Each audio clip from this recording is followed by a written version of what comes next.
تین عبداللہوں کی داستان۔ کہتے ہیں کہ بہت پرانے زمانے میں ایک شخص رہتا تھا، نیک دل، سادہ مزاج اور بے حد عقل مند۔ اللہ نے اسے تین بیٹے دیے، اور عجیب بات یہ کہ اس نے تینوں کے نام ایک جیسے رکھے۔ عبداللہ۔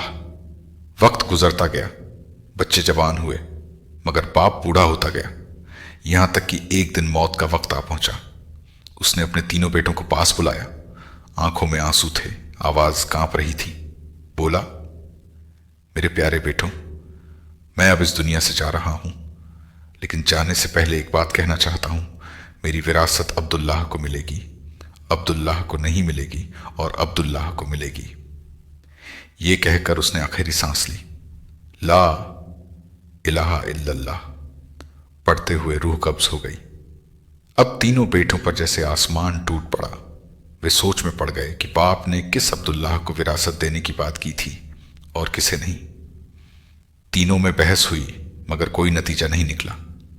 آخر انہوں نے طے کیا کہ شہر جا کر قاضی سے پوچھیں گے، وہی حق کا فیصلہ دے گا۔ تینوں نے سفر کی تیاری کی اور سویرا ہوتے ہی راستہ پکڑا۔ چلتے چلتے ایک آدمی ملا جو پریشان سا ادھر ادھر دیکھ رہا تھا۔ اس نے کہا، بھائیو، کیا تم نے میری اونٹنی دیکھی ہے؟ وہ کہیں گم ہو گئی ہے؟ پہلے عبداللہ نے پوچھا، کیا تمہاری اونٹنی ایک آنکھ سے اندھی تھی؟ وہ حیران رہ گیا، بولا، ہاں بالکل۔ دوسرے نے پوچھا، کیا وہ لنگڑی تھی؟ آدمی نے جھٹ سے کہا، بالکل صحیح، ایک ٹانگ سے لنگڑی تھی۔ تیسرے نے کہا، کیا اس کی دم بھی کٹی ہوئی تھی؟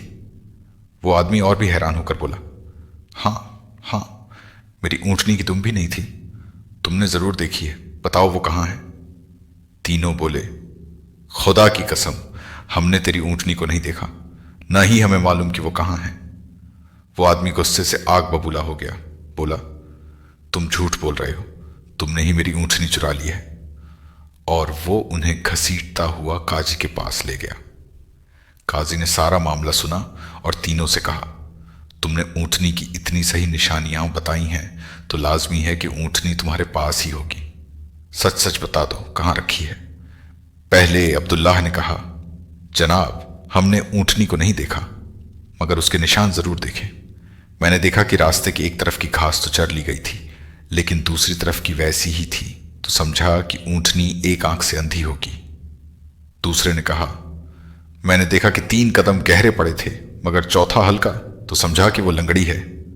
تیسرے نے کہا، اونٹنی کا گوبر ایک سیدھی لائن میں گرا تھا، اگر دم ہوتی تو وہ ادھر ادھر بکھرا ہوتا، اس سے سمجھا کہ اس کی دم کٹی ہے۔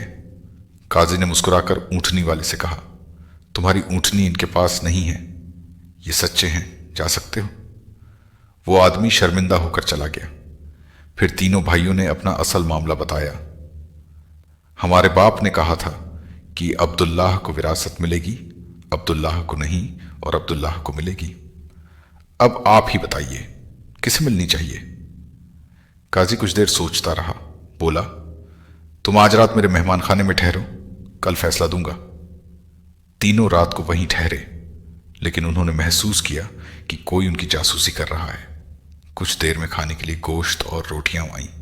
پہلے عبداللہ نے ایک نظر گوشت پر ڈالی اور کہا، یہ گوشت کتے کا ہے۔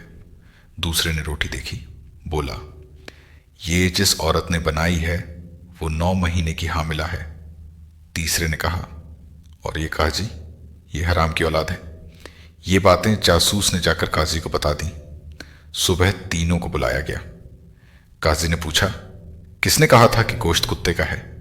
پہلے نے کہا، میں نے۔ قاضی نے باورچی کو بلایا تو اس نے قبول کیا کہ مذاق میں اس نے کتا مار کر پکایا تھا۔ قاضی نے پوچھا، تمہیں کیسے پتا چلا؟ بولا، گائے یا بکری کے گوشت کے نیچے چربی ہوتی ہے، مگر اس میں الٹا تھا، اوپر چربی، نیچے تھوڑا سا گوشت، اس لیے سمجھ گیا یہ کتے کا ہوگا۔ قاضی نے کہا، تم وہی عبداللہ ہو جسے وراثت ملے گی؟ پھر پوچھا، کس نے کہا تھا کہ روٹیاں حاملہ عورت نے بنائی؟ دوسرے نے کہا، میں نے۔ پوچھا، کیسے معلوم ہوا؟ بولا، روٹیاں ایک طرف سے پھولی ہوئی تھیں اور دوسری طرف سے موٹی اور کچی۔ میں نے سمجھا کہ عورت جھک نہیں پا رہی ہوگی اور سامنے کی چیز صاف نہیں دیکھ پا رہی ہوگی، اس سے معلوم ہوا کہ وہ حاملہ ہے۔ قاضی نے کہا،